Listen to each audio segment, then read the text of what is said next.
할렐루야. 옆에 분하고 인사하겠습니다. 예수님 당신 때문에 오셨습니다. 네. 굉장히 기분 나빠하지 마시고요. 네, 말씀 보겠습니다. 누가복음 2장 8절에서 10절 말씀 함께 합독하시겠습니다. 그 지역의 목자들이 밤에 밖에서 자기 양떼를 지키더니 주의 사자가 곁에 서고 주의 영광이 그들을 두루 비추매 크게 무서워하는지라. 천사가 이르되 무서워하지 말라. 보라, 내가 온 백성에게 미칠 큰 기쁨의 좋은 소식을 너희에게 전하노라. 네. 이른바 예수님이 이 땅에 태어나실 때 주변에 있던 목자들에게 천사가 나타나서 예수님이 이 땅에 태어나심을 전하는 장면이 되어집니다. 이때 천사가 목자들에게 말합니다. 보라, 내가 온 백성에게 미칠 큰 기쁨의 좋은 소식을 너희에게 전하노라. 단순하게 좋은 소식이 아니라 수식어가 있죠. 기쁜 소식. 그런데 거기에 또 하나가 붙습니다. 큰 기쁨의 좋은 소식. 정말로 이것이 그렇게 기쁜 소식일까? 크리스마스가 되면 온 세상이 난리가 나죠. 근데 정말 예수님과는 아무 관계없는 그저 선물을만 주고받고 또 산타클로스 오셨다라고 환장을 하죠. 도대체 산타가 어떤지 모르겠지만 술에 취함이 있고 클럽에 가면서 그 시간을 핑계 삼아 지내는 모습들, 과연 그것이 예수님이 오심을 놓고 기뻐하는 모습일까요? 또 기독교인들도 단순히 예수님이 이 땅에 오셨다라는 그 성탄이 정말로 그 마음에서 기뻐서 그렇게 기쁨의 성탄을 즐거워하고 있는 걸까요? 많은 분들이 내면적인 기쁨보다 그렇다고 하니까 그 시간을 보내는 경향이 짙은 것 같습니다. 오늘 이 시간은 예수님의 오심이 왜 기쁜 소식일까? 단순한 기쁨이 아니라 왜 천사가 큰 기쁨이라고 이야기를 해주었을까? 도대체 인간에게 어떤 기쁜 소식이길래 이렇게 전하게 되었는가? 이 내용에 대해서 간략하게 말씀을 보고자 합니다. 먼저는 왜 우리에게 기쁜 소식이냐면요, 우리를 죄에서 구원해 주시는 소식이기 때문입니다. 마태복음 1장 21절 말씀 읽어보겠습니다. 아들을 낳으리니 이름을 예수라 하라. 이는 그가 자기 백성을 그들의 죄에서 구원할 자이심이라 네. 하니라. 예수님이 이제 이 땅에 태어나시는데 우리 예수 하잖아요. 예수님의 이 이름 자체가요, 그들의 죄에서 구원할 구원할 자입니다. 예수님의 이름을 지으시고 그 예수님 하잖아요. 그 어머니 되고 아버지 되는 요셉과 마리아는 날마다 예수 불렀을 거예요. 그 예수의 의미는 너는 구원할 자이다. 너는 구원할 자이다. 누구를요? 자기 백성을 그들의 죄에서 구원할 자입니다. 도대체 우리가 왜 구원이 필요할까? 아담이 하나님 앞에 범죄함으로 말미암아 결국 아담은 죄 가운데 나락으로 떨어진 존재가 되어지고, 그로 인해서 모든 아담의 후손들은 죄를 품게 되어지는 그 죄에서 태어나는 존재가 되어져요. 그 죄로 인하여 이 땅에 태어나고 이 땅에 살고 결국 그 죄값으로 심판을 받을 수밖에 없는 것이 인간의 운명입니다. 원래 하나님이 우리가, 여러분 개인적으로 생각해 보세요. 우리를 만들 때 우리 속에 미움을, 분노를, 누군가를 도둑질하고 심지어는 살인할 마음을 원래 만드시면서 그렇게 넣어줬을까요? 그렇죠. 하나님이 인간을 만들면서 왜 살인할 마음을 넣어주시겠어요? 왜 남의 것을 도둑질할 마음을 넣어주시겠어요? 하나님이 넣어주신 게 아니에요. 그런데 어느새 우리 인간의 마음속에 누가 가르쳐 줍니까? 살인하는 법을? 거짓말을 자녀들에게 가르치는 부모가 있어요, 없어요? 얘야, 거짓말은 이렇게 해야 기가 막히게 먹히는 거야. 그런 부모가 있어요? 친구의 장난감을 뺏기 위해서 어떻게 뺏어야 되는지 알려주는 부모가 있습니까? 없어요. 근데 아이들이 자연스럽게 알죠. 그게 우리가 나도 모르게 죄 가운데 태어나고 있는 모습이고 죄 가운데 사는 모습이에요. 도대체 이 죄를 인간이 어떻게 해결할 수 있을까요? 법이 그렇게 해줄 수 있을까요? 누군가 좋은 선생을 만나면 그런 것들을 이렇게 잘 이겨내고 살 수 있을까요? 아니요. 인간은 불가능합니다.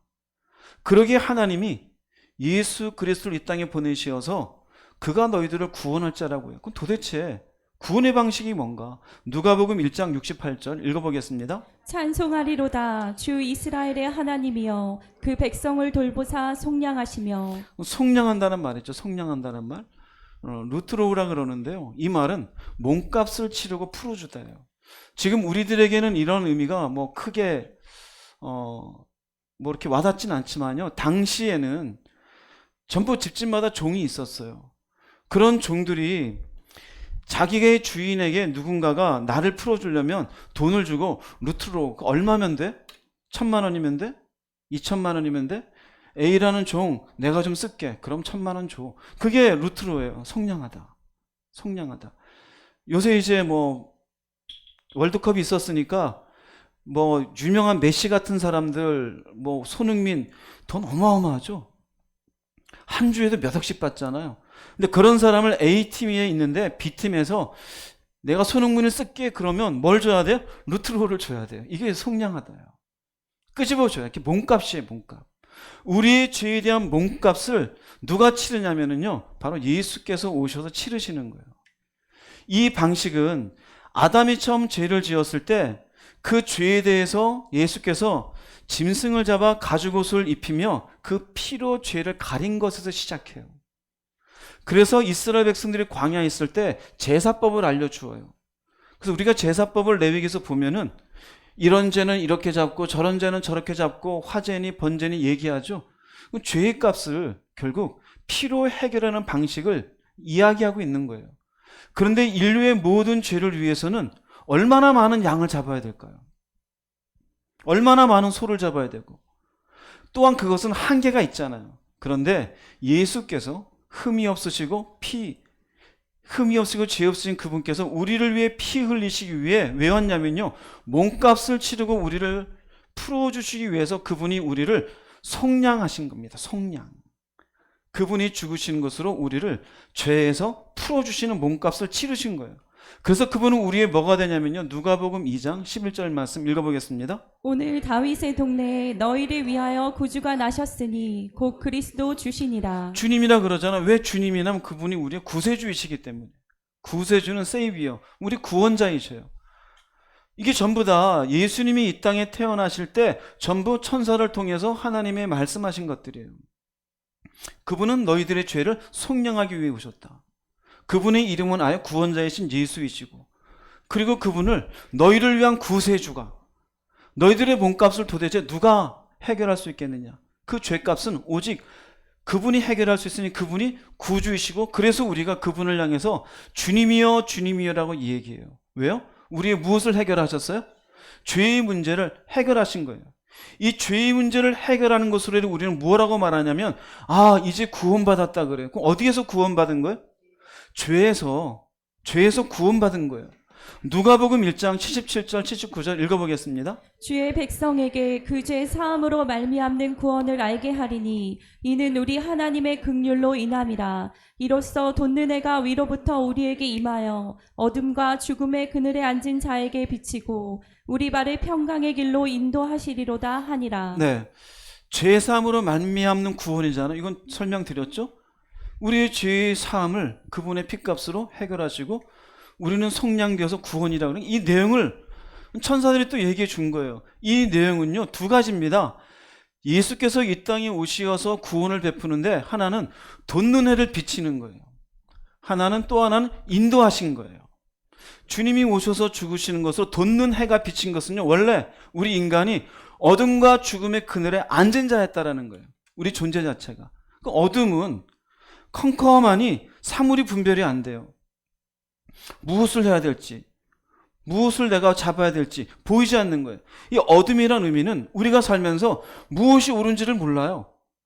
맞는 건지 틀리는지, 도둑질을 하면서도 이게 옳은 건지 틀린 건지, 다른 사람을 눈물 흘리게 아프며 하면서도 자기 혼자 배부르면 괜찮다고, 이게 어둠의 그늘에 앉은 자예요. 근데 여기에 예수께서 오셔서 돋는 해가 비치면서 그게 부끄러운 것인 줄 알게 되는 거예요. 아, 도둑질하는 게 잘못된 거구나.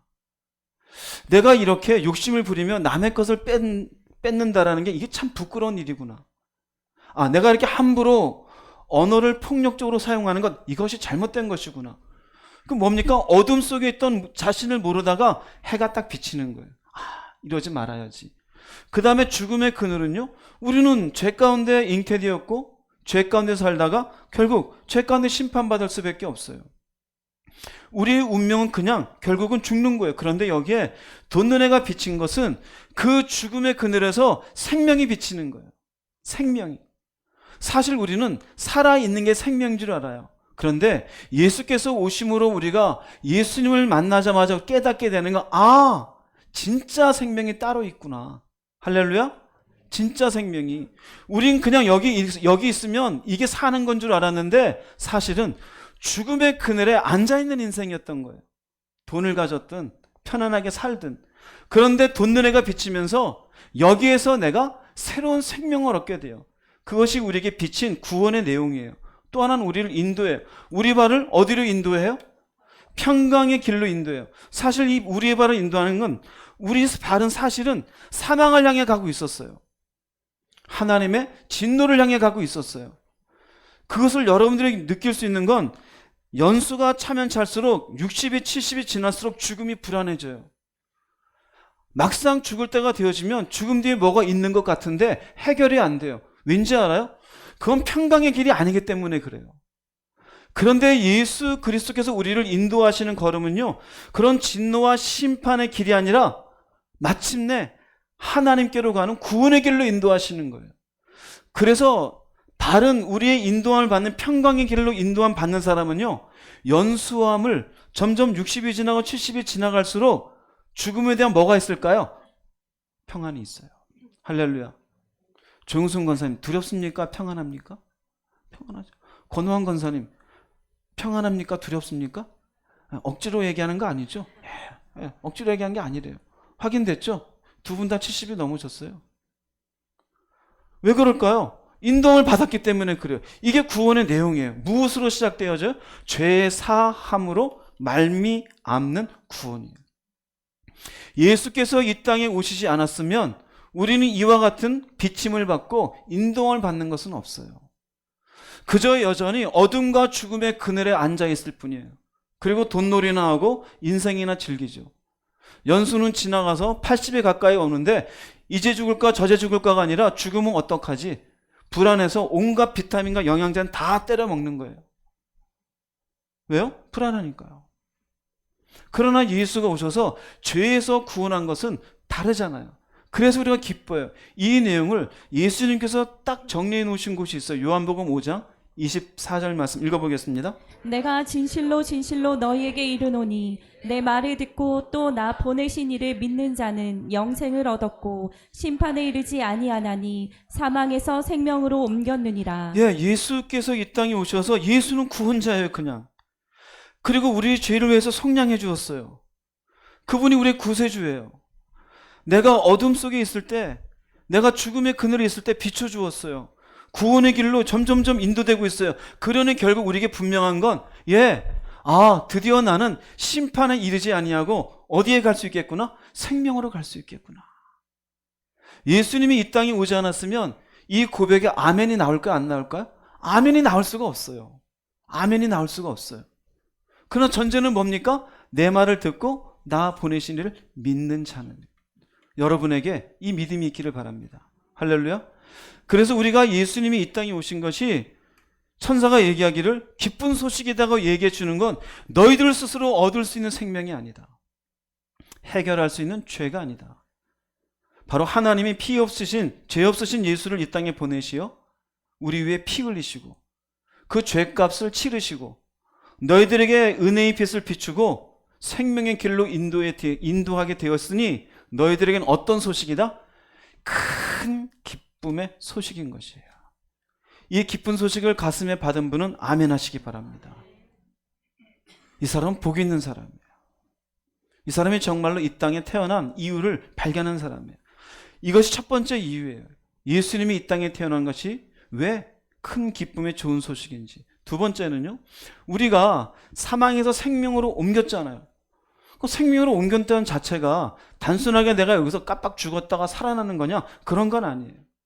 내가 이 땅에 살면서 예수님이 오신 것으로 마침내 죄사함을 받고 내 죄값을 치른 것으로 내 마음속에 바로 물밀듯이 내 속에 차고 넘치는 게 있어요.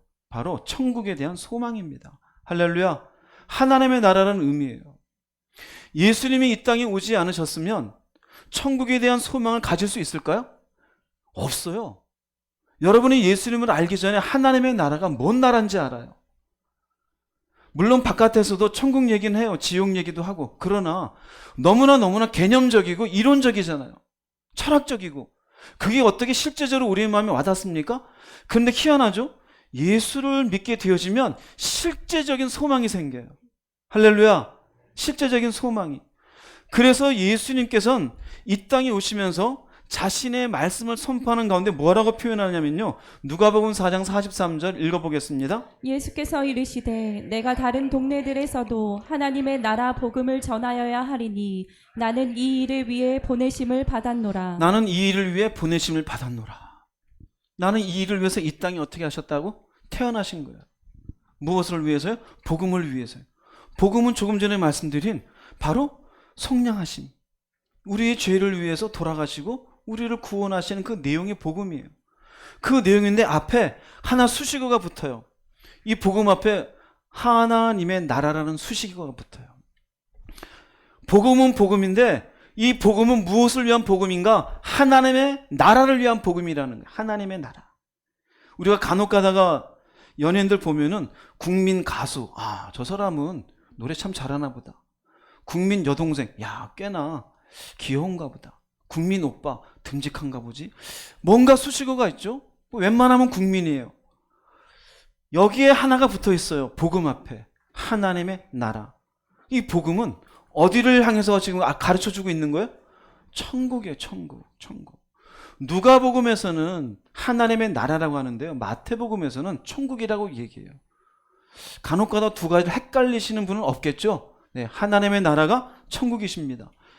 이 복음을요, 마태복음 24장 14절 말씀을 읽어보겠습니다. 이 천국 복음이 모든 민족에게 증언되기 위하여 온 세상에 전파되리니 그제야 끝이 오리라. 누가복음 4장에서 예수님은 이 복음이 천국 복음이고 하나님의 나라 복음이고 이것을 위해서 이 땅에 오셨대요.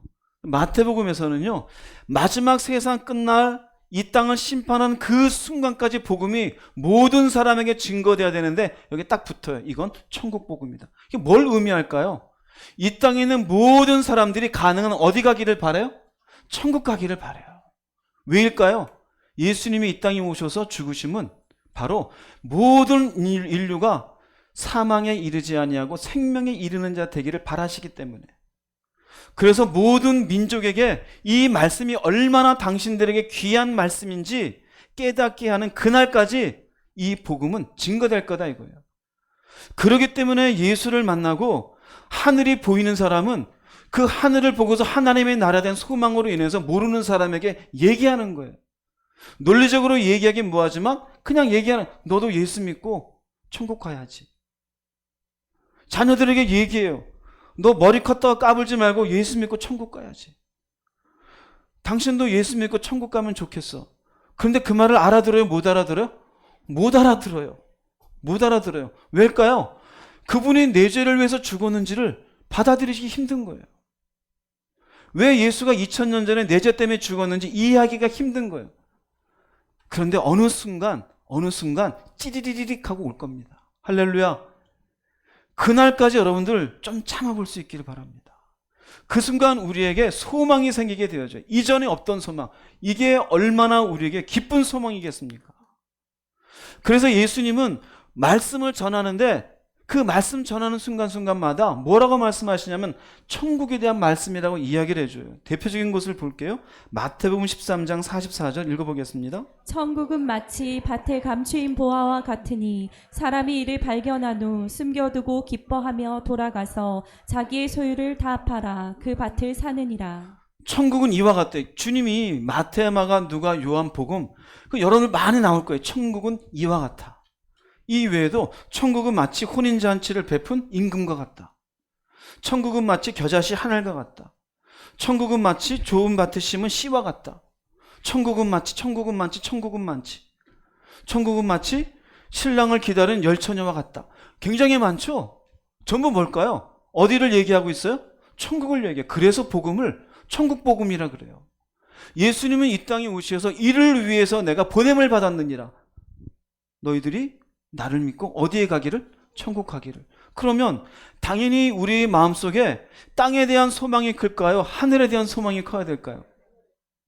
하늘에 대한 소망이 크죠. 이 사람이 정상적인 그리스도인이에요. 정상적이라는 것은 이전에 없던 예수를 통해 내 속에 없던 소망이 생겼잖아요. 이상한 게 아니라 그게 지극히 정상이라는 거예요. 그럼 비정상인 그리스도인은 예수를 믿는데 땅에 대한 소망이 큰 사람은 비정상적인 사람이에요. 예수님이 이 땅에 오신 이유는 천국을 알려주기 왔는데 그저 이 땅에서 잘 먹고 잘 살기만 바라요. 그건 정상적인 그리스도인이라고 볼 수 없어요. 고린도 후서 5장 1절 2절 말씀 읽어보겠습니다. 우리는 땅에 있는 우리 육체의 집이 무너지면 사람의 손으로 지은 것이 아닌 하나님이 지으신 하늘의 영원한 집을 소유하게 될 것을 압니다. 우리는 이 육체의 집에서 탄식하며 하늘의 몸을 입게 될 날을 고대하고 있습니다. 육체의 집은 우리의 육신을 얘기합니다. 육체의 집은.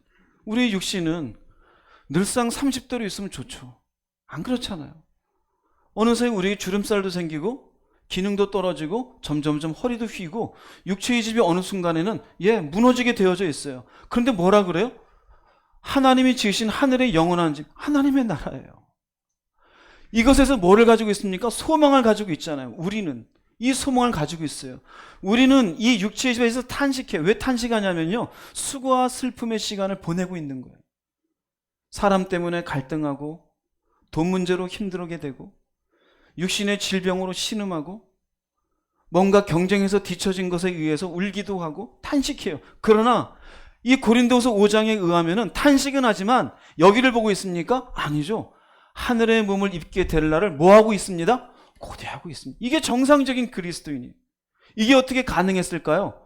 예수님이 이 땅에 오시는 것으로 가능한 거예요. 할렐루야. 옆에 분하고 인사하겠습니다. 졸지 맙시다. 지금 두 분이 졸아요. 두 분이? 네. 죄송합니다. 필요한 말씀이라 그래요? 천국 가셔야죠. 천국에 대한 소망이 우리에게 생기게 된 건 예수님이 이 땅에 오셨기 때문에 가능한 거예요. 예수를 믿는 우리에게 천국에 대한 소망이 없다라면 이 사람은 예수 믿을 이유가 없는 거예요. 그냥 교회에 동호회처럼 놀러 나온 곳에 지나지 않아요. 우리 인생은 이 육체의 집으로 있는 동안 탄식이 있을 수밖에 없어요. 모세가 말했습니다. 인생은 70이요 80일지라도 육체의 연수 그것일지라도 이 연수에 자랑할 것은 뭐밖에 없다? 수고와 슬픔밖에 없도다. 그러나 우리가 바라볼 것은 어디입니까? 하늘이에요. 여러분은 어디를 보고 있습니까? 땅을 보면 이 땅에서의 영원히 살 것을 생각합니까? 아니요. 언젠간 끝나요. 예수님이 이 땅에 오시며 우리에게 이전에 없던 기쁜 마음을 주는 것은 내가 몸은 점점 쇠하지만 그래 나는 언젠가 하늘에 지으신 영원한 집을 소유하게 될 거야. 그곳에 가서 새 몸을 입을 날을 나는 믿고 있어. 할렐루야. 이 믿음을 가지고 갈 수 있기 바랍니다. 그렇기 때문에 예수님의 오심이 큰 기쁨의 좋은 소식이 되는 줄로 믿습니다. 세 번째는 평화를 이룹니다. 평화를. 누가복음 2장 14절 말씀 읽어보겠습니다. 지극히 높은 곳에서는 하나님께 영광이요 땅에서는 하나님이 기뻐하신 사람들 중에 평화로다 하니라. 네. 웬만큼 교회 다니면 아시는 말씀이에요. 그러나 이 말씀의 의미가 뭐냐 물으면 묵묵부답이죠. 제대로 알지 못해요. 여기에 저 높은 곳에 하나님께 영광이라는 의미는요, 예수님이 이 땅에 오시는 것으로 인류를 구원할 하나님의 계획이 성취되는 것을 의미해요. 드디어 예수님이 이 땅에 오시면서 그 예수님이 성취될 그날은 하나님께 영광이 되어져요. 땅에서는 하나님이 기뻐하신 사람이라는 의미는요, 하나님의 은혜가 임한 사람이에요. 즉 우리가 조금 전에 쭉 말씀 본 처럼 예수님이 나를 위해서 속량하신 것, 구세주 되신 것, 마침내 이로 인해서 내 죄가 사함받고 하늘에 대한 소망이 믿어지는 사람, 이 사람은 하나님의 은혜가 임한 사람이에요. 근데 이 사람들에게 특별한 은혜가 또 하나 있어요. 이 사람들 중에 무엇이로다? 평화로다 그래요. 이 평화로다의 의미는요, 세 가지가 있어요. 우리가 보통 생각한 평화로다 그러면은, 살만하다. 돈이 넉넉해서 이제는 좀 괜찮네. 이번에 아파트 분양받았으니 좋다. 난가복이 이제 싸우지 않고 있으니까 괜찮겠지. 전쟁이 없는 거 평화. 여기의 평화는 단순히 그런 평화가 아니에요. 여기의 평화는 우리가 이전에 없던 평화예요. 하나는요, 하나님과의 평화예요. 하나는 내면의 평화예요. 세 번째는 사람들과의 평화예요. 그저 나 혼자 편안하고 전쟁이 없고 누군가하고 다툼이 없는 상태를 평화라고 얘기한 게 아니에요. 여기에 평화는 기뻐하신 사람들만이 누리는 평화예요. 은혜를 입지 않았으면 이 평안이 뭔지 모르고 살아요. 그저 전쟁이 없고 편안하면 살만하네, 이걸로 그칠 인생이었어요. 그런데 은혜를 입고 나니 세상이 말하는 평화하고는 다른 게 있는 거예요. 할렐루야. 그 평화를 누리는 분은 있으면 아멘 해보세요. 알죠? 그걸 얘기해요. 이 세 가지를 짧게 하나씩 말씀드려 볼게요. 하나님과의 평화는요, 고린도서 5장 18절 읽어보겠습니다. 하나님은 그리스도를 통해 우리를 자기와 화해시키시고 우리에게 화해의 직책을 주셨습니다. 우리가 언제 하나님하고 원수가 된 적 있나요? 근데 우리는 원수가 된 사람이었어요. 하나님과 거리를 만드는 건 무엇이 만들어요? 죄가 만들어요. 우리는 아담의 죄를 그대로 이어받은 존재예요. 아담이 죄를 짓는 순간 아담은 하나님이 두려워서 동산 나무 사이에 숨어버려요. 왜 그럴까요? 그분의 진노가 무서웠기 때문에 그래요. 그 이후로 인간은 본능적으로 죽음에 대한 불안감을 가지고 살아요. 병들까봐 두렵고, 오래 못 살까봐 두렵고, 망할까봐 두렵고, 그 두려움과 불안과 염려 가운데 있어요. 그 시작점은 하나님의 진노를 풀어내지 못해서 그래요. 그런데 그리스도께서, 예수님께서 이 땅에 오셔서 마침내 그분이 십자가 지심으로 말미암아 우리의 무엇이 해결되었어요? 죄가 해결되는 것으로 인해 우리를 하나님과 화해시킨 것이에요. 그리고 우리에게 화해 직책을 주셨다는 의미는 사역자들, 바울과 같은 복음을 전하는 사람들도 사람들에게 복음을 전해서 하나님과 화해하십시오. 예수를 믿으면 당신의 죄가 해결되고, 해결된 당신은 하나님과 화해된 사람이 됩니다. 예수님이 오시지 않았으면 우리는 하나님과 화해될 수 있는 사람이 아니에요. 우리는 그대로 죄 가운데 살다가 죄 가운데 죽고 죄로 인해 심판받을 존재예요. 그런데 예수님이 이 땅에 오신 것으로 평화를 이루어요. 전쟁과 아무 관계 없어요. 잘 먹고 잘 사는 것하고 아무 관계 없어요. 존재적으로 하나님과 나 사이에 막힌 담이 허물어져요. 그분과 나 사이에 화목을 이루어요. 화해가 이루어지는 거예요. 첫 번째 화해예요. 두 번째 화해는, 두 번째 평화는 내면적인 평화예요.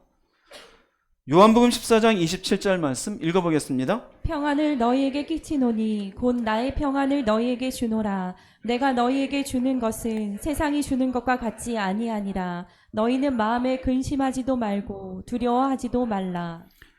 평안을 준대요. 평안을. 근데 누구 평안이에요? 나의 평안이에요. 예수님이 오시지 않았으면 이건 알 길이 없어요. 우리는 그저 어디에만 만족하냐면요, 일정한 어떤 불안함이 해소가 되는 것에 만족해요. 지금 내가 대학 가야 되는데 일단 대학 딱 들어가면 내가 취업을 해야 되는, 취업이 딱 되는 순간 결혼하고 집을 사야 되는데 분양을 딱 받는 순간 이건 전부 어디서 주는 거예요? 세상이 주는 거예요. 그런데 세상이 주는 것은 다시 근심이 생길까요? 안 생길까요? 두려움이 생길까 안 생길까요? 또 생겨요. 진급을 했어요. 연봉이 올랐어요. 그리고 1년 지나보세요. 또 근심이 있어요? 없어요? 또 있어요. 집을 사서 좋았어요. 한 3년 지나보세요. 또 근심이 있어요? 없어요? 또 근심이 없어요. 있어요. 세상이 주는 건 한계가 있어요. 그런데 우리의 내면에 주님의 평안이 허락되어져요. 할렐루야. 주님의 평안이. 내가 만들어낸 게 아니에요. 결이 굉장히 달라요. 별일 없어서 외부적으로 괜찮은 마음으로 괜찮다는 것과 주님이 내 안에 주는 것은 달라요. 이 주님이 주신 평안이 있으면은요, 세상이 흔들려도 마음에 근심도 없고 두려움도 없게 되어져요. 비록 사람들이 바라볼 때 어떻게 저렇게 살까 했는데 그 사람의 내면은 그것과 관계없이 평안해요. 어떻게 가질 수 있었을까요? 예수께서 이 땅에 오셨기 때문에. 그 예수를 믿으며 그 예수께 나아갔더니 평안을 그분이 우리에게 주신 거예요. 할렐루야! 이 평안을 놓치지 마시기 바랍니다.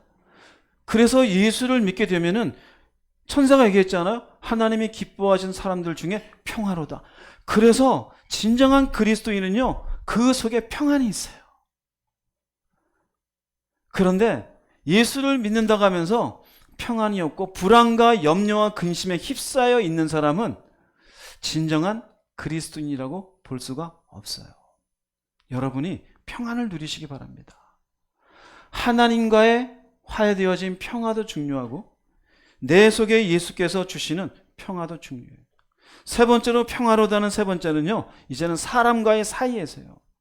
마가복음 9장 50절 말씀 읽어보겠습니다. 소금은 좋은 것이로되 만일 소금이 그 맛을 잃으면 무엇으로 이를 짜게 하리요. 너희 속에 소금을 두고 서로 화목하라 하시니라. 로마서 12장 18절입니다. 할 수 있거든 너희로서는 모든 사람과 더불어 화목하라. 소금은 맛이 없으면 끝난 거죠. 어디에 써요? 마찬가지로 우리 속에 소금을 두래요. 이 의미는 조금 전에 말씀드린 내용들이에요.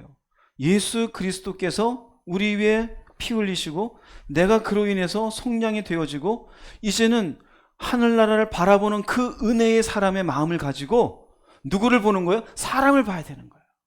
사람을.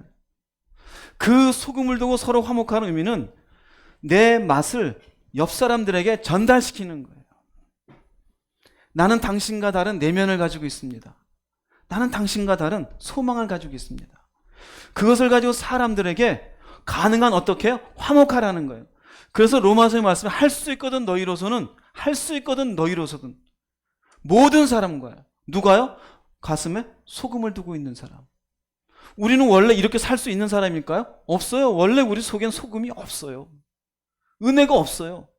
예수께서 이 땅에 오시는 것으로 우리 안에 무엇이 생긴 거예요? 은혜가 생긴 거예요. 그 은혜가 우리의 삶에 무엇이 된다? 소금이 되는 거예요. 그러니 그 소금을 가지고 너희들은 모든 사람과 더불어 어떻게 해라? 화목해라. 하나님과의 화해가 이루어지고 내면 속에 하나님의 평안이 이루어지고 나는 원래 내가 싫은 사람은 싫은데 그 사람과 화목하려고 애쓰는 사람이 돼요. 나는 원래 그런 사람이 아닌데. 그럼 진정한 그리스도인은 내 안에 은혜가 있으면 저 사람은 쳐다보기도 싫어. 이건 진정한 그리스도인은 볼 수 없어요. 비록 실수했고 모자르고 나한테 뭔가 잘못된 사람이라도 내가 그래 소금이 있는 사람이니 가능한 저 사람과도 어떻게 해야지? 화목해야지. 평화를 이루는 거예요. 우리가 할 수 없는 자리를 할 수 있게 돼요. 견딜 수 없는 일을 견딜 수 있게 되어져요. 어떻게 가능할까요? 하나님이 기뻐하시는 사람 중에 평화로다. 하나님의 은혜를 입은 사람은 가능하다라는 거예요. 하나님과 내 내면, 사람과. 간혹 교회 안에 나나 하나님 잘 믿고 저 사람은 몰라. 심지어 교회 안에서도 반목하고 미워하고 분노하고 조금은 나보다 무식하다 그러고 말투가 왜 저러냐 그러고 싸가지 없다 그러고 꼴보기 싫다 그러고 그 사람은 소금이 없는 사람이에요. 평화를 이루지 못하는 사람이에요. 그러나 예수께서 이 땅에 오셔서 하나님의 기뻐하시는 사람 중에 평화로다라는 것은 하나님과 그리고 자신의 내면 그리고 할 수 있거든 모르는 사람과 함께 평화를 이루어가는 사람으로 바뀌는 거예요. 예수께서 이 땅에 오지 않았으면 우리는 이렇게 절대로 살 수가 없어요. 예수께서 이 땅에 오시는 것으로 이런 평화를 이루게 되었으니 예수님이 이 땅에 오신 것이 큰 기쁨의 좋은 소식이 될 수 있을까요? 없을까요? 될 수 있죠. 될 수 있죠. 그래서 큰 기쁨의 좋은 소식이다. 왜요? 나를 다르게 만들잖아요. 이게 세 번째예요. 네 번째로는요. 왜 기쁜 소식이냐? 예수님이 이 땅에 오시는 것으로 하나님이 나 같은 인간과 함께 해주어요. 마태복음 1장 23절 읽어보겠습니다. 보라 처녀가 잉태하여 아들을 낳을 것이요 그의 이름은 임마누엘이라 하리라 하셨으니 이를 번역한즉 하나님이 우리와 함께 계시다 함이라. 따져보면 우리가 구약부터 신약까지 쭉 보면 하나님이 우리와 함께 안 하셨나요? 하셨죠. 그러나 구약은요, 민족적으로 함께해요. 그리고 특별한 선지자나 예언자에게 함께하지 각각 개개인에게는 함께하지 않았어요. 그리고 당신이 언약을 맺은 백성 이외에는 함께하지 않으셨어요. 그 시작점은 바로 아담의 죄 때문에 그랬어요. 아담이 죄를 짓게 되어지고 그 죄를 짓자 하나님이 계셨던 에덴 동산에서 아담을 내어 쫓습니다. 여러분에게 물어볼게요. 아담이 에덴에 있었을 때 가장 에덴에 있을 때 축복이었던 것은 무엇이었을까요? 무엇이었을까요? 그때는 하나님과 대면하여 지낼 수 있었어요. 죄가 없으니까요. 그래서 저녁마다 아침마다 하나님이 오고 가는 것을 우리는 성경을 통해서 볼 수가 있어요. 그러니 죄를 짓고 난 후에도 하나님이 오실 것을 알고 숨어 있었던 거예요. 에덴에서의 축복은 마음껏 먹을 게 있었던 게 아니라 하나님이 함께 하시는 장소였던 겁니다. 근데 여기에서 우리가 보통 임마누엘 그러잖아요. 임마누엘의 뜻은 하나님이 우리와 함께 계시다. 예수님이 이 땅에 오시는 것으로 마침내 잃어버렸었던 인간의 영광이 회복이 되는 거예요. 원래 하나님이 인간을 만드셨을 때 그 인간과 함께 하셨는데 죄로 인하여 함께 하지 못했었고, 예수님이 이 땅에 오셔서 이제 죄를 해결하게 되어지면 그 영광이 회복되어지는 거예요. 할렐루야. 그러기 때문에 예수님이 이 땅에 오셔서 우리가 기뻐해야 될 것은 마침내 나 같은 인간에게도 하나님이 함께 할 수 있게 되었다. 이것이 우리에게 기쁜 소식이 되어지는 거예요. 주님이 이 땅에 태어날 때 보라 처녀가 잉태하여 아들을 낳을 것이요, 천사의 얘기예요. 그런데 이 마태복음 끝에요, 마태복음 28장 20절 끝에 말씀이에요. 한번 읽어보겠습니다. 내가 너희에게 분부한 모든 것을 가르쳐 지키게 하라. 볼지어다 내가 세상 끝날까지 너희와 항상 함께 있으리라 하시니라. 네, 마태복음 1장에서 임마누엘을 선포하고 마태복음 28장 끝절에서 내가 세상 끝날까지 너희와 항상 함께 있으리라 하시니라. 예수님이 이 땅에 오신 것은 바로 하나님이 함께 하심의 은혜를 허락하기 위함이었던 거예요. 이것은 오늘날 우리에게도 똑같은 거예요. 예수님이 이 땅에 오시지 않았으면 우리 같은 인간에게 뭘 볼 게 있다고 함께 하셔요? 우리에게 도대체 뭐를 어떻게 그런 자격이 있다고 우리와 함께 하셔요? 하나님은 창조주이신데. 근데 우리는 작게 여겨요. 너무 편안하게 함께 하시는 게 너무나 쉽게 익숙하니까. 근데 따져봐요. 여러분 속에 계실 만한 이유가 뭐가 있어요? 아무것도 없잖아요. 그런데 요한일서 4장 15절 보세요. 한번 읽어보겠습니다. 누구든지 예수를 하나님의 아들이라 시인하면 하나님의 그의 안에 거하시고 그도 하나님 안에 거하느니라. 누구든지예요. 예수를 하나님의 아들이라 시인하면 누구든지예요. 이게 은혜예요, 은혜가 아니에요? 그건 은혜예요. 내가 도둑놈이었을지라도, 사기꾼이었을지라도, 하나님이 이 땅에 없다라면서 불신앙의 고백을 했던 사람일지라도 어느 순간 회심하여, 예수님 당신은 하나님의 아들이시요, 내 죄를 위해서 피 흘리신 구세주이십니다. 그 고백을 하면 하나님이 그 안에 거하시고 그도 하나님 안에 거하느니라. 왜 그럴까요? 예수님이 이 땅에 오시면서 임마누엘의 회복을 허락하셨기 때문에 그래요. 하나님이 우리와 함께 하시는 그 허락을 이제 예수님이 이 땅에 오시는 것으로 허락하셨기 때문에 마침내 이제는 예수를 하나님의 아들에 시인하는 모든 심령 가운데 계시게 되는 줄 깨달으시기 바랍니다. 얼마 전에 주기도문에 대해서 말씀드렸잖아요. 주기도문 처음에 뭐라고 기도합니까? 어디에 계신? 하늘에 계신. 그때 얘기했죠. 하늘에 계신이 어디예요? 어디든 계셔요. 내가 있는 곳. 내 심령에도. 함께 하시는 하나님에 대한 믿음의 기도를 시작하는 거예요. 그 기도를 할 수 있는 사람은 예수를 하나님의 아들이라고 시인하는 사람이에요. 즉 예수님이 이 땅에 오시지 않았으면 이런 고백을 할 수도 없고 그런 기도를 할 자격도 없는 거예요. 그러나 그런 고백을 하게 되어지면 창조주께서 나와 함께 하셔요. 모든 것의 주관자가 나와 함께 하셔요. 언제든지 그분 안에서 내가 그분과 함께 동행함을 경험할 수 있고 얼마든지 그 인생을 살아갈 수 있음을 깨달으시기를 바랍니다. 그래서 고린도전서 3장 16절은 이렇게 선언합니다. 읽어보겠습니다. 너희는 너희가 하나님의 성전인 것과 하나님의 성령이 너희 안에 계시는 것을 알지 못하느냐. 빌립보서 2장 13절입니다. 너희 안에서 행하시는 이는 하나님이시니 자기의 기쁘신 뜻을 위하여 너희에게 소원을 두고 행하게 하시나니. 우리에게 약속했잖아요. 성령이 계시대요. 이 의미는요, 하나님이 우리 안에 계시다라는 것을 증거하는 게 바로 성령이셔요. 할렐루야. 어떻게 하나님이 내 안에 있는 것을 아십니까? 네, 여러분 안에 계시는 성령님이 증거인 줄 깨달으시기 바랍니다.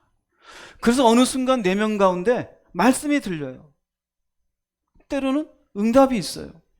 때로는 그러지 말아라. 때로는 하지 말아라. 때로는 가라. 아니면 사랑한다. 염려하지 말아라. 이 모든 게 뭘까요?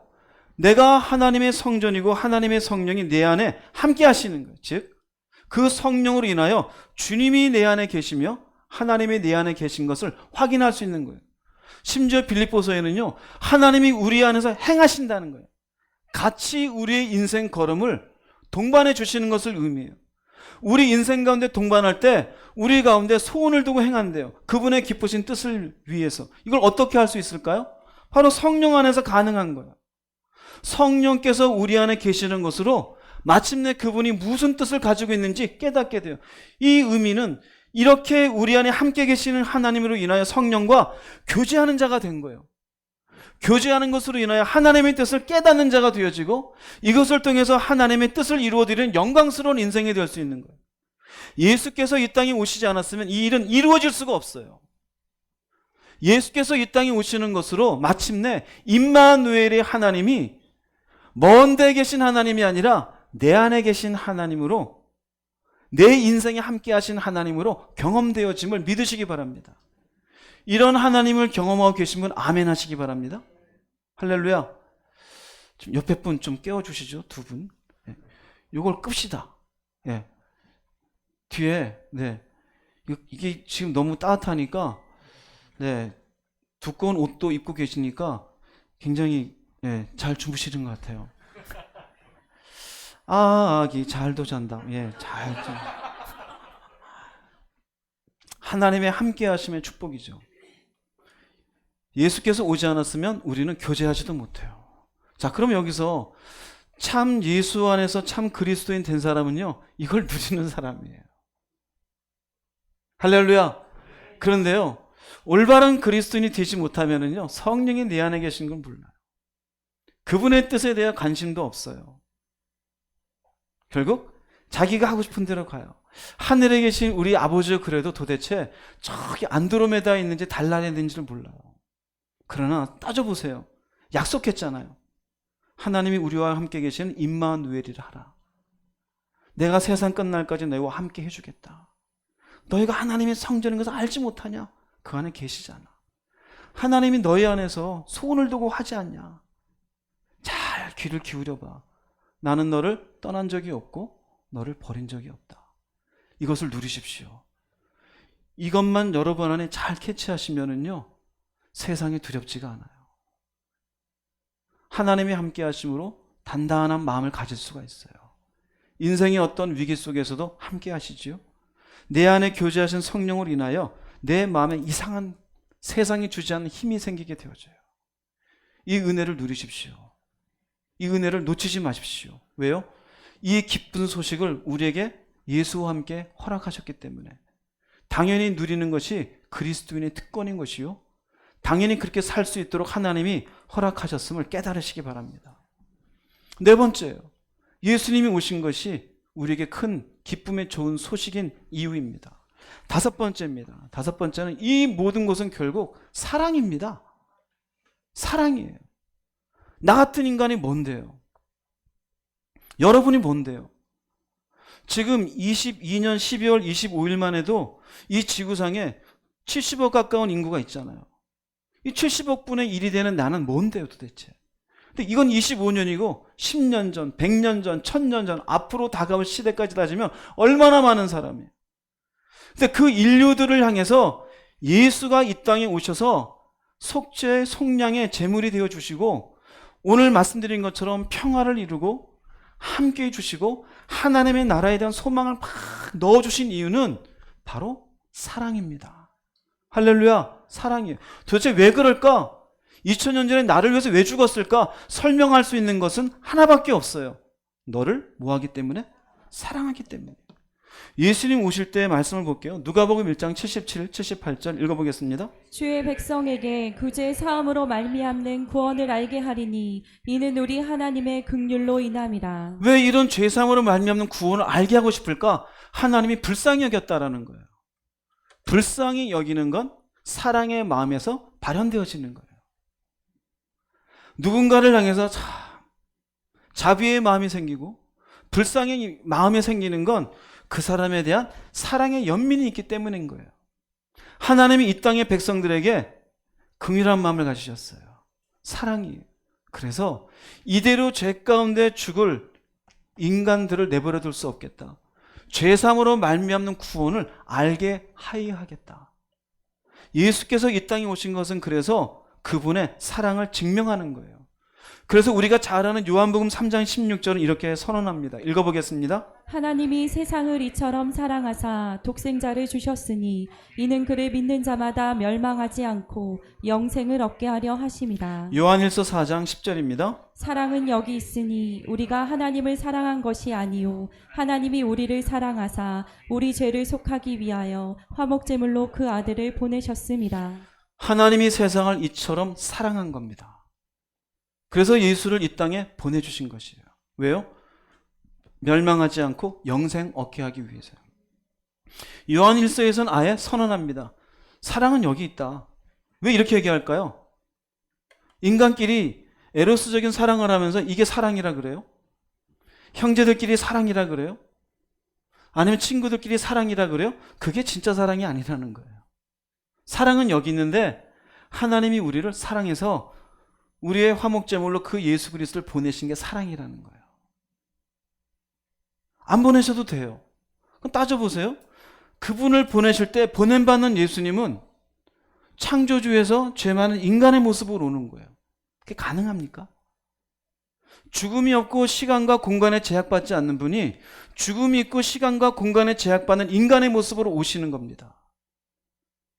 죽음을 맛보지 않아도 될 존재가 죽음을 맛봐야 될 존재로 이 땅에 오셨고 그 죽음도 가장 비참한 죽음으로 죽어야 되는 것을 아시고 오신 것이었어요.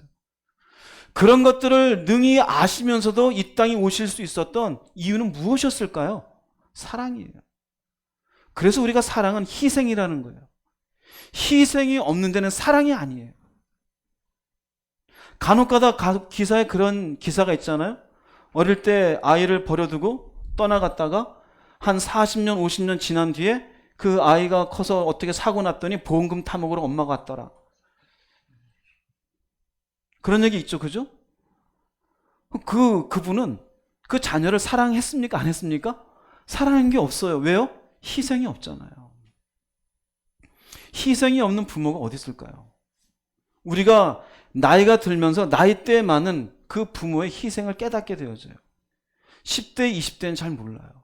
결혼하고 30대가 되고 40대가 되면서 그때에 맞는 어머니가 이렇게 하셨겠구나. 아버지가 이렇게 고생하셨겠구나. 그게 뭡니까? 사랑을 깨달아요.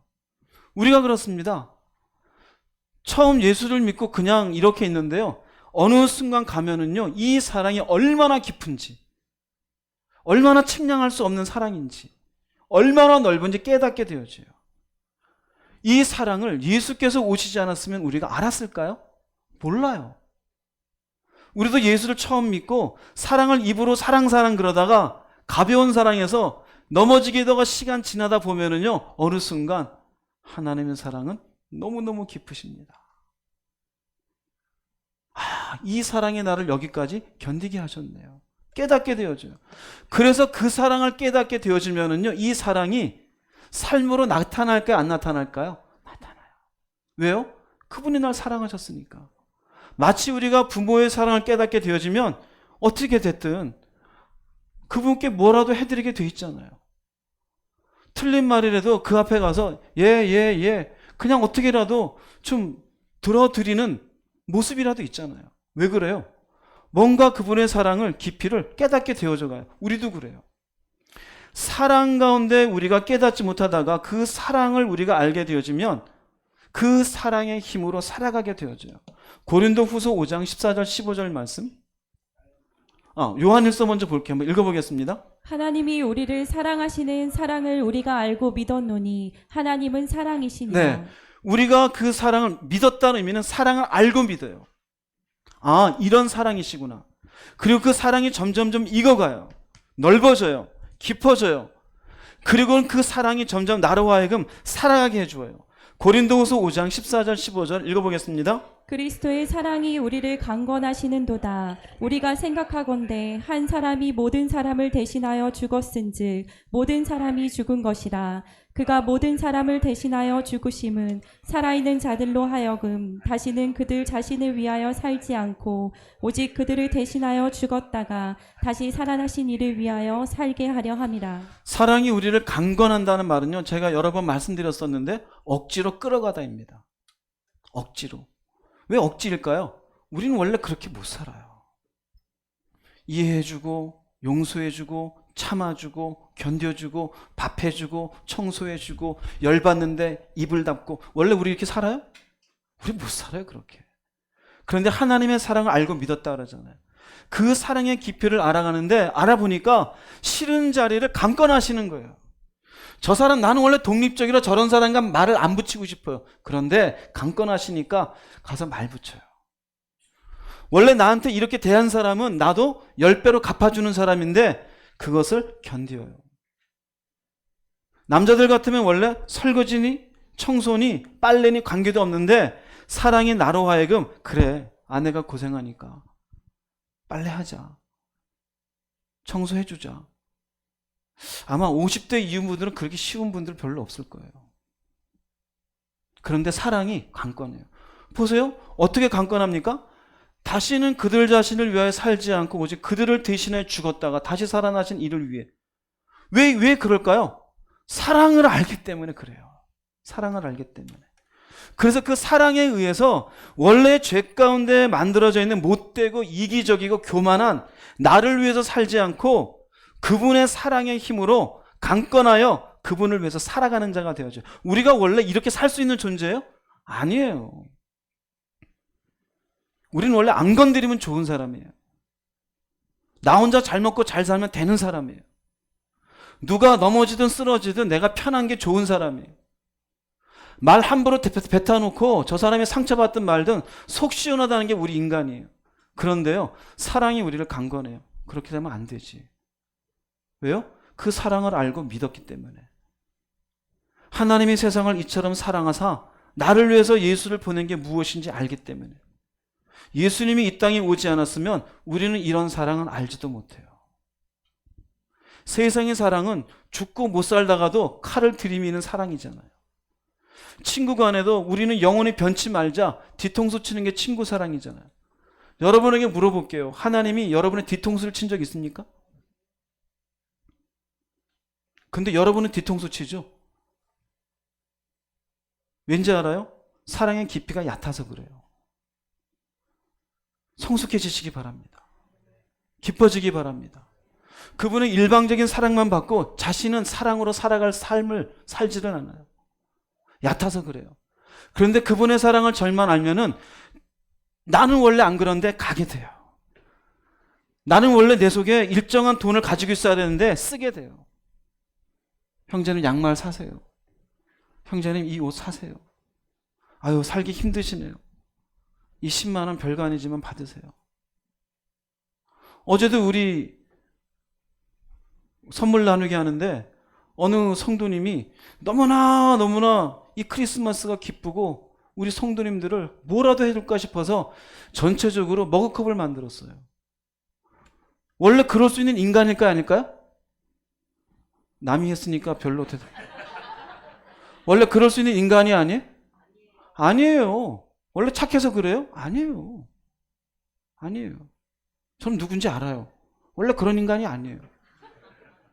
근데 그 인간이 바뀌었어요. 사랑이에요. 사랑으로 하는 거예요. 이게 우리에게 예수님이 오시면 기쁜 이유 아닐까요? 사랑을 알게 된 게. 인간의 사랑보다도, 인간의 어떤 친구 관계보다도 형용할 수 없고 깊이를 재를 수 없는 이 사랑을 알게 된 것, 예수님이 이 땅에 오셨기 때문이에요. 할렐루야.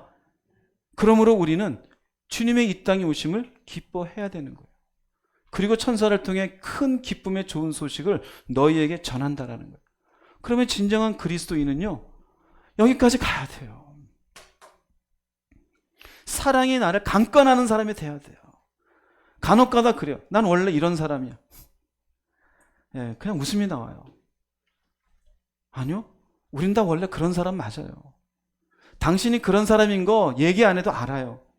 그런데 그 사랑이 내 안에서 그걸 이기고 그렇지 않은 주님을 위한 삶을 수고하고 사는 거예요. 참아주고 견뎌주고 따라주고 챙겨주고. 어떤 분은 그게 억울하대요. 그렇게 사는 게 억울해서 은혜 받는 게 싫다는 사람도 간혹 있어요. 네, 누구라고는 얘기 안 합니다. 제가 여기까지 나오려고 그러다가 그러면 안 되겠다 싶어서 쳐다보지 마세요. 네. 사랑을 알게 하시는 거예요. 사랑을. 그러므로 이 사랑은 인간의 사랑과는 다른 하나님 사랑이에요. 이 사랑이 예수를 통해서 우리에게 전해질 수 있었음을 기뻐할 수 있기를 바랍니다. 그리고 우리가 예수의 이 땅에 오심을 기뻐할 수 있는 것은 진리를 알게 해주신 것. 전 이게 너무너무 좋아요. 진리를.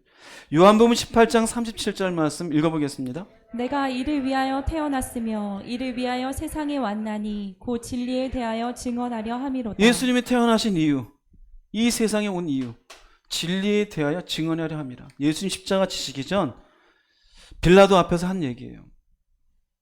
본인의 정체성을 딱 얘기했어요. 내가 왜 태어났고 내가 왜 세상에 왔는 줄 아느냐? 곧 무엇에 대해 증언하려 함이라? 진리예요. 진리에는 참 이치예요. 옳은 말이에요. 옳다라는 건 기준을 얘기해요. 인간에게 참 진리가 있을까? 이 땅에? 이 땅에 예를 들어 볼게요. 조금 전에 말씀드린 사랑을 얘기해요. 사람들끼리 모여가지고 대여섯 명이 야, 사랑이 뭐냐? 한 사람이 얘기할 겁니다. 야, 골치 아파. 끝도 없어. 왜 그럴까요? 답이 없어요. 이 사람이 얘기하는 사람, 저 사람이 얘기하는 사랑 달라요. 행복을 얘기해보자. 야, 그것 또한 뭔 답이 있겠냐? 돈 많이 벌면 행복이다. 오래 살면 행복이다. 집 가졌으니 행복이다. 너는 연봉이 1,000만 원, 1억이 넘으니까 행복하지. 나는 1,000만 원 겨우 넘으니까 나는 정말 불행해. 그게 정말 진리일까요? 진리가 없어요. 이 땅에는 진리가 없어요. 즉 옳고 그름에 대한 명확함이 없어요. 자신의 인생 경험과 나름대로의 세운 어떤 기준에 의해서 옳다라고 고집부릴 뿐이에요. 그런데 예수님 오셔서 말합니다. 참 진리가 뭔지 증언하려 함이니라. 인생이 뭔지 압니까? 인간이? 근데 예수님 얘기해요. 행복이 뭔지, 죽음이 무엇인지, 심판이 무엇인지, 우리가 그렇게 붙잡고 있는 돈이 무엇인지, 물질이 무엇인지, 가정이 무엇인지, 사는 게 무엇인지 다 얘기해요. 그게 뭘까요? 기준들을 얘기해 주는 거예요.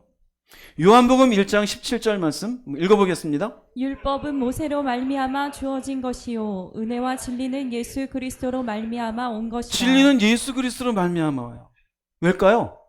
예수님은 말씀이 육신되어 오신 분이에요. 말씀이. 그리고 예수님 스스로가 얘기해요. 내가 곧 길이요 무엇이다? 진리다. 예수님이 곧 진리인 것은 예수님의 말씀이 진리예요. 즉 예수님의 말씀이 우리에게 중요한 기준이 되는 거예요. 성경에서 얘기하는 모든 말씀은 곧 예수님이 선포하신 말씀이 되어져요. 성경에서 행복을 뭐라 그래요? 구원받은 백성이 행복한 사람이에요. 할렐루야. 누가 성공한 사람일까요? 대기업에 들어간 사람? 아니요. 끝까지 믿음을 지키고 하나님 나라에 들어가는 사람이에요. 그게 성공자예요. 물질은 뭘까요? 있으면 하나님께 감사하고 없어도 자족할 줄 아는 거예요. 이게 성경이 말하는 진리예요. 대학을 못 갔으면 불행할까요? 그건 진리가 아니에요. 연봉이 5천도 안 되면 불행할까요? 그건 진리가 아니에요. 오직 진리는 인간의 경험이 아니라 예수 그리스도로 말미암아 온 것이에요. 그러므로 예수가 이 땅에 태어나셔서 우리가 그분으로 말씀을 우리가 접하면서 우리 속에 하나씩 가치가 정립이 되는 게 이게 우리에게 복인 줄 깨달으시기 바랍니다. 사는 게 뭔지, 인간이 뭔지, 하늘은 뭔지, 죽는 게 뭔지. 세상 나가보세요. 답이 없어요. 그냥 자기 생각이에요. 그래서 진리를 하나씩 하나씩 깨달아가면 어떤 느낌이 들까요? 내가 몰랐던, 스스로 옳다라고 느꼈던 가치를 놓으면서 무엇이 생길까요? 자유가 생겨요. 주님이 말씀해요. 요한복음 8장 32절 읽어보겠습니다. 진리를 알지니 진리가 너희를 자유롭게 하리라. 예를 들어 볼게요. 이 땅 살면서 돈이 얼마나 중요해요. 돈에 일정한 액수를 위해서 열심히 살잖아요. 연봉 좋은 데를 위해서 가고 또 더 준 다음 또 옮기잖아요. 그런데 물질을 사랑하지 말라라는 그 깊이를 깨닫고 나면 내 속에 뭔가 족쇄내가 툭 떨어지는 느낌이 나요. 이걸 경험하신 분 아멘 해보세요. 그게 자유하는 거예요. 자식이라는 게 우리에게는 얼마나 큰 대상입니까? 그런데 자식을 사랑하지 말라라는 그것을 진리 가운데 깨닫는 순간 뭐가 툭 풀어져. 이것도 깨달으신 분 아멘 해보세요. 있으시네? 그게 뭘까요? 하나씩 하나씩 내가 붙잡고 있던 것들이 올바른 기준이 아니었다는 것을 놓게 되는 거예요. 그래서 자유하게 되어져요. 예수님이 이 말씀 하시니까 이거 듣던 사람들 이 내용은 모르고 뭐라 그러냐면 33절에 우리가 종이 된 적 없는데 무슨 자유라 그러냐. 여러분도 마찬가지죠. 무슨 물질의 종이라면 기분 얼마나 나빠요. 자식의 종이라면 기분 나쁘고. 아니다 이거예요. 그랬더니 예수님 하신 말씀이 요한복음 8장 34절 읽어보겠습니다. 예수께서 대답하시되 진실로 진실로 너희에게 이르노니 죄를 범하는 자마다 죄의 종이라. 죄를 왜 범할까요? 진리를 모르니까요.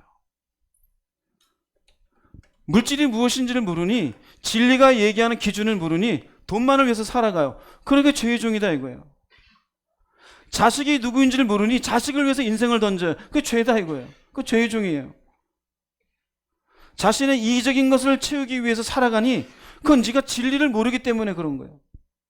예수가 오셔서 우리에게 진리를 알려줌으로 인간이 뭔지, 사랑이 뭔지, 믿음이 뭔지, 내가 왜 직장생활을 하는 것인지, 내가 도대체 왜 하늘을 봐야 되는지 하나씩 하나씩 정리가 되면서 우리 속에는요 점점점 자유함이 생겨요.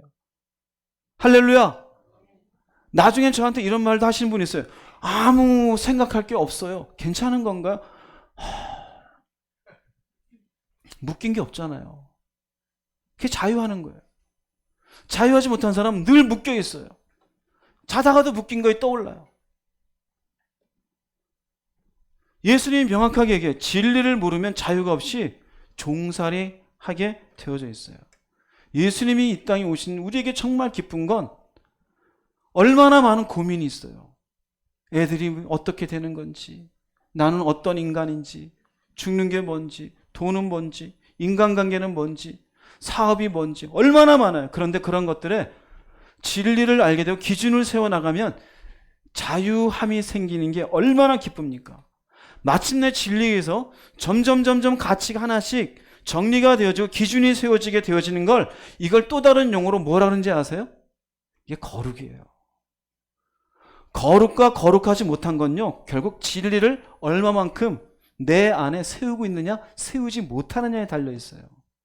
이건 주님이 하신 말씀이에요. 요한복음 17장 17절 읽어보겠습니다. 그들을 진리로 거룩하게 하옵소서. 아버지의 말씀은 진리니이다. 네, 에베소서 4장 24절입니다. 하나님을 따라 의와 진리의 거룩함으로 지으심을 받은 새 사람을 입으라. 진리로 어떻게 하게 하소서? 달라지는 거예요. 그 하나님의 백성이 물질을 사랑한 것으로 물질에 매달렸으면 어떻게 될까요? 그건 거룩하지 않은 거예요. 제가 만약 이렇게 설교하고 내일 교회에 있는 돈을 쓱 제가 통장에다 옮긴 다음에 미국으로 도망쳐 버렸어. 그럼 여러분 뭐라 그럴까요? 저런 거룩하지 못한, 굉장히 좋은 말로 해주실 수 있겠죠. 그럼 거룩하지 못한 거예요. 결국 돈만 사랑한 인간이었구나 그렇게 되겠죠. 그렇죠? 우리가 하나님 앞에 거룩하다는 용어를 어렵게 생각할 게 없어요. 진리 가운데 자신의 가치 체계를 하나님의 말씀이 육신 되신 주님의 말씀 가운데 물질에 대해, 인생에 대해, 죽음에 대해, 삶에 대해, 자녀에 대해, 가정에 대해, 사업에 대해 하나씩 하나씩 정리해 나가는, 그래서 진리 가운데 살아가는 것이 거룩하게 되는 거예요. 할렐루야. 그리고 하나님을 따라 의와 진리의 거룩함이 지으신 받은 이렇게 살으라 이거예요. 예수님이 이 땅에 오신 게 그래서 진리를 증거하러 왔다고 얘기한 거예요. 왜? 인간들에게 올바른 기준이 무엇인지 알려주기 위해서 왔다라는 거예요. 왜 그럴까요? 하나님이 창조주시고 우리는 피조물이기 때문에. 원래 인간을 창조할 때 보이는 피조물에 이 땅에 보이는 것들을 마음으로 섬기며 살지 말라 해요. 우리의 섬김의 대상은 오직 하나님이셔요. 원래 우리를 서로 미워하며 만들지 않았어요. 원래 그분이 만드신 질서 속에서는 서로를 섬겨주며 이해하고 서로를 위해서 참아주도록 하나님이 만들어 주신 거예요. 그런데 죄 때문에 그렇게 살지 못했으니 주님이 오셔서 죄를 사해 주시고 이제 이 땅을 사는 사람들에게 진리를 알게 해주시면서 새로운 기준을 정해 주시는 거예요. 그러니 예수를 믿게 된 뒤에 그 인생의 연수가 어떻게 되었던 70의 예수를 믿어도 새로운 말씀의 기준을 가지고 자신을 새롭게 할 줄 알아야 돼요. 올바른 물질관을 가지고 올바른 가정관을 가지고 올바른 세계관을 가져야 돼요. 자기의 경험에 의해서 간혹 교인분들 얘기하면 내가 경험해 보니까, 내가 살아보니까, 내가 뭐를 해보니까, 그건 진리가 아니에요. 그건 뭡니까? 그냥 자기 의에 의한 자기 가치관이에요. 그게 아니라 우리는요, 내가 말씀을 보니까, 하나님이 이렇게 하시는 걸 보니까, 주님의 말씀 가운데 이런 것들이 여러분 속에 온전한 가치관으로 세워질 수 있기를 바랍니다. 그러면 자유함이 있어요. 그것이 거룩하게 되어지는 거예요. 그러면 참된 그리스도인은 진리의 거룩함으로 자신을 더욱더 새롭게 해가는 사람이에요. 그런데 올바르지 못한 그리스도인은요, 자기 경험에만 매달려 있어요. 성경은 집에 장식으로 있어요. 그리고 종류별로 있어요. 개정 성경, 세번역, 현대인 성경, 쉬운 성경. 펼쳐보면 하나도 읽은 것도 없어요. 그게 어떻게 거룩해질 수 있겠습니까? 예수님이 이 땅에 오신 목적은 바로 내가 이를 위해 태어났고 세상에 왔느니 곧 진리에 대해서 증거하려 함이니라. 예수님이 이 땅에 오신 정말 기뻐해야 될 우리의 중요한 이유 중에 하나는 드디어 내가 복잡한 세상 속에 무엇이 옳은지 알게 되었다. 이제는 어디 가서 사랑이 뭔지를 얘기할 수 있어요, 없어요? 사랑은 여기 있다 얘기했잖아요. 인간 사랑이 다가 아니에요.